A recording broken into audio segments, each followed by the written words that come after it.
నమస్తే, welcome to Telugu రాజ్యం. నేను మీ సంతోష్. మంత్రి లోకేష్ మాటలు చెప్పి కూటమి ప్రభుత్వంలో స్కూల్స్ చాలా బాగున్నాయని చెప్పేసి అంటే మాధవిరెడ్డి గారు సడన్ విజిట్కి వెళ్ళారు. ఆ చుట్టుపక్కల అవన్నీ చూసి మింగలేక కక్కలేక బయటికి వచ్చేసారని చెప్పేసి మాధవిరెడ్డి గారు అన్నారు. లోకేష్ గారి మాటలు విని నేను మోసపోయా అన్నట్టు మాట్లాడారు. అసలు ఎందుకు ఆ స్కూల్స్ ఎలా ఉన్నాయి అనే విషయం పైన మాట్లాడడానికి మన ముందున్నారు కేఎస్ ప్రసాద్ గారు. నమస్తే సార్. నమస్తే సార్. మాధవిరెడ్డి గారు, కడప ఎమ్మెల్యే మాధవిరెడ్డి గారు లోకేష్ గారి మాటలు విని మోసపోయా అన్నట్టు చెప్పారు సార్. దీనిపైన ఏమంటారు సార్? అంటే మాధవిరెడ్డి గారు ఈరోజు గెలిచిన ఒక మంచి ఎమ్మెల్యే. కడపలో తెలుగుదేశాన్ని జెండా ఎగరేయించడం వాళ్ళ భర్త గారి వల్ల కూడా కాంది. రెండు పరిణామాలు చెప్పాలి. ఒకటి, లోకేష్ గారి ధర్మం అని మాధవిరెడ్డి గారు అక్కడ ఎమ్మెల్యే అయ్యారు. శ్రీనివాసరెడ్డి గారు ఎన్నాళ్ళు బట్టి కష్టపడింది, బూడిదలో పోసిన పన్నీర్ అయింది. అలాగే సతీష్ రెడ్డి గారు తట్టబొట్ట సర్దుకొని వైఎస్ఆర్సీపీకి వచ్చారు. ఆయన ఎవరు, రాజశేఖర రెడ్డి గారి దగ్గర నుంచి ఈవెన్ జగన్మోహన్ రెడ్డి గారితో కూడా యుద్ధం చేసిన యోధులు ఆయన. లోకేష్ టార్చర్ ఎలా ఉంటుందో ఆవిడ అలా భర్త గారిని అడిగినా చెప్పేసి ఉందరు. కానీ ఆవిడ గెలిచిన జోష్లో ఇవాళ లోకేష్ బాధితుల సంఘానికి కాబోయే అధ్యక్షురాలు మాత్రం ఖచ్చితంగా చెప్పచ్చు.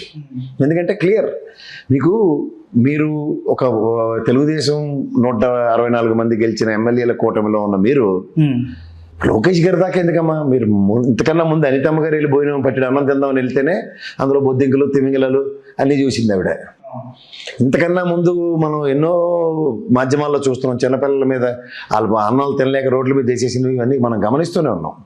సో ఇవన్నీ ఈ డెవలప్మెంట్స్ ఉన్నప్పుడు ఒక శానిటేషన్కి స్పెసిఫిక్గా లాస్ట్ గవర్నమెంట్లో జగన్మోహన్ రెడ్డి గారు తీసుకున్నప్పుడు శానిటేషన్ ఎలా ఉండేది? ఎందుకంటే మాస్టర్లకి డ్యూటీలు ఇచ్చేవారు, అవును, క్లీనింగ్ అయిందా లేదని. ఇప్పుడు ఆ పరిణామాలకి ఏదో ఉద్ధరింపులాగా డబ్బులు అయితే తీసుకుంటారు, 2000 రూపాయలు ప్రతి పిల్లడి ఖాతాలోంచి, కానీ execution of work is not happening. కానీ పెద్ద పేరు ప్రఖ్యాతులు గడించిన the best administrator Chandrababu Naidu garu ఆధ్వర్యంలో ఉన్న వాళ్ళ అబ్బాయి కానీ, మీరు మోసపోయిన లోకేష్ గారు కానీ జాగ్రత్తగా ఎలివేషన్స్ ఇచ్చి చూసుకుంటే పని తప్ప అన్ని విషయాలు కనబడుతున్నాయని విషయం సుస్పష్టంగా తెలుస్తుంది. పని అంటే ఇప్పుడు విద్యాశాఖ మంత్రి యొక్క ప్రాథమిక కర్తవ్యం విద్య సంబంధించిన అంశాలు, కానీ అలాగే అక్కడ సంబంధించిన అంశాల్లో ఫుడ్ అన్నది ఒక primary aspect and vital role play చేస్తుంది. ఈరోజు గత ప్రభుత్వంలో మెనూతో సైతం అందించిన ఫుడ్కి వీళ్ళు కంచాల్లో నటిస్తూ తిన్న దగ్గర వాట్ ఈజ్ హ్యాపెనింగ్ అన్న దగ్గర చూసుకుంటే శానిటేషన్, మీరు అదే కదా ముక్కు మూసుకొని బయటకు వచ్చింది. ప్రాపర్ ఫుడ్ అన్నది నేను కూడా కదా హోమ్ మినిస్టర్ గారితో సైతం అందరూ ఎస్టాబ్లిష్ చేసి చెప్తున్నారు. దీనికి తోడు వైఎస్ఆర్సీపీలో ఉన్న రెడ్డి గారు ఇప్పుడు ఎవరైతే ఉన్నారో ఫుడ్ కమిషనర్ కింద, ఆయన కూడా వెళ్ళి లబోదిబోమని ఎన్ని పొంకాల వీడియోలు వస్తున్నాయి.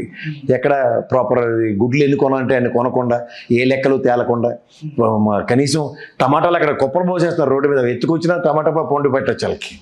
అది కూడా చారు కన్నా హీనంగా ఉన్న సర్కమ్స్టాన్సెస్ అన్నీ చూసాం మనం.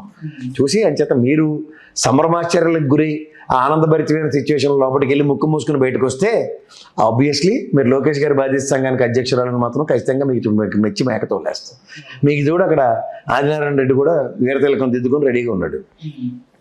అవకాశాన్ని ఇస్తేనే సద్వినియోగపరుచుకునే ఆదినారాయణ రెడ్డి ఖచ్చితంగా అవకాశం లేనప్పుడు నాకు మంత్రి పదవి అక్కర్లే, ఎమ్మెల్యే పదవి అక్కర్లే, తృణప్రాయం అని చెప్పి ఎవరైనా తోలనాడే సామర్థ్యం ఆయన దగ్గర ఉంటుంది. ఆ సామర్థ్యాన్ని ఇంకోసారి ప్రదర్శించడు ఆయన. సో ఈ రెండు రాయలసీమ పరిణామాలు చూసుకుంటే మనం ఏదో చూసి వాపం చూసి వలుపు లేదా నీటి పొడుగును చూసి అది పెద్ద గాలి బెలూన్ అనుకున్న భ్రమల్లో ఉంటే ఆ భ్రమలు అతి దగ్గరలో తొలగిపోతాయి అన్న విషయం మాత్రం సుస్పష్టంగా తెలుస్తుంది. ఎందుకంటే ఒక పనితీరు బట్టి ప్రభావితమే ఒక నాయకురాలు నియోజకవర్గంలో ఎమ్మెల్యే స్థాయికి ఎదుగుతారు. కానీ ఆ పనితీరుకే ప్రాథమికంగా అవరోధం క్రియేట్ అవుతుంటే దాన్ని అధిగమించడానికి నాయకత్వ లోపం సుస్పష్టంగా మీ మాటలతోనే తెల్లరైంది. నాయకుడు ఎప్పుడు తన గణాన్ని నమ్మించి మోసం చేయడు. మీరు నమ్మి మోసపోయిన మాట అంటేనే there lies but sort of executions they are delivering it అన్నది.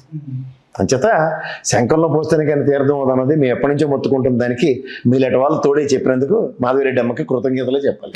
అండ్ మన విజయ్ ప్రతాప్ రెడ్డి గారు కూడా స్కూల్స్ విజిట్ చేసి ఫుడ్ ఎలా ఉందామని ఇన్స్పెక్షన్ చేస్తున్నారు కదా సార్, అప్పుడు దొరకలేదంటారా? అది దొరకలే. ఆయన ఇందాక చెప్పింది ఆయనే, ఫుడ్ కమిషనర్ గారు విజయ్ ప్రతాప్ రెడ్డి గారే. ఆయన నిరంతరం స్కూల్కి వెళ్ళడం, టమాటా పప్పు కూడా చేయడం రాదు, మీ మొఖాల మండాన్ని తిట్టుకొని తిడుతుండ్రు ఆ వార్డెన్ల కాలకి. ఆయన ఏంటంటే డైరెక్ట్గా లోకేష్ గారి కన్ఫ్రంటేషన్స్ ఇన్నున్న వీడియోలు ఏవి అవుట్కమ్ ఏది? వడ్డించేవాడు మనోడైతే లాస్ట్ వరుసలో కూర్చొని నీకు బూరి వస్తుంది. వడ్డించేవాడు మనోడు కాకపోతే ఆ వడ్డించేవాడే లోకేష్ అవ్వట్లేదని అర్థం కదా. ఎవడలా పోతే పండి అంటే పిల్లలకి నాణ్యత లేని ఫుడ్డే పెడుతున్నారు. ఆబ్వియస్లీ అదే కదా, నాణ్యత లేని బాత్రూంలో మెయింటెనెన్స్. మరి 2000 తీసుకుంటారు కదా పిల్లల దగ్గర. అదే కదా మాధవం చెప్పింది. ఇంతమంది ఫలితం వెళ్ళి పట్టడం తిని గొల్లు గొల్లుని బయటకు వచ్చింది. ఆవిడ అన్నంలోనే బొద్దింకు వస్తే బొద్దింకు జర్ర ఏదో వచ్చింది.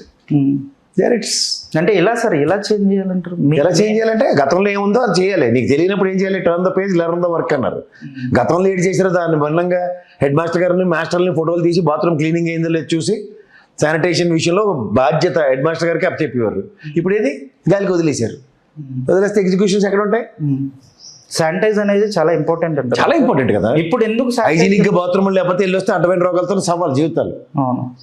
అవునా కదా? ఎవరు నేను బాత్రూమ్కి వెళ్ళి వస్తే నీళ్ళు కొట్టకుండా మీరు వెళ్తారా? నెక్స్ట్ వెళ్ళలేము. మరి అలాగే ఉంది ఇక్కడ పరిస్థితి. 2000 తీసుకొని ఏం చేస్తున్నట్టు వీళ్ళు? అదే పెద్ద ప్రశ్న. అది నేను అక్కర్లే. మాధవరెడ్డి గారు రేపటి నుంచి అసెంబ్లీలోనే తొలగొట్టేస్తారు. ఆవిడ చంద్రబాబు నాయుడు గారిని వదలలేదు. మీకు మీ సొమ్మేం పోయించారు, 3-4 పుట్టించమంటున్నారు. అక్కడ బిలో పవర్టీలో ఉన్న వాళ్ళు ఎంత మానసిక సంఘర్షణ అనుభవిస్తున్నారో నాకు తెలుసు. మేము చూస్తున్నాం పరిస్థితులని. నిజంగా అవగాహన ఉన్న లీడర్ ఒకటే. అంటే వీళ్ళు లైక్ ఎట్లా అంటే తెలుగుదేశంలో ఉండి క్వశ్చన్ చేస్తున్నారనైనా తప్పే ఉందండి. ప్రజాస్వామ్యంలో మిమ్మల్ని ఎమ్మెల్యే కింద ఎందుకు అనుకుంటారు? ప్రజా సమస్యలకి మా ప్రతినిధిగా నిన్ను పంపించడానికి.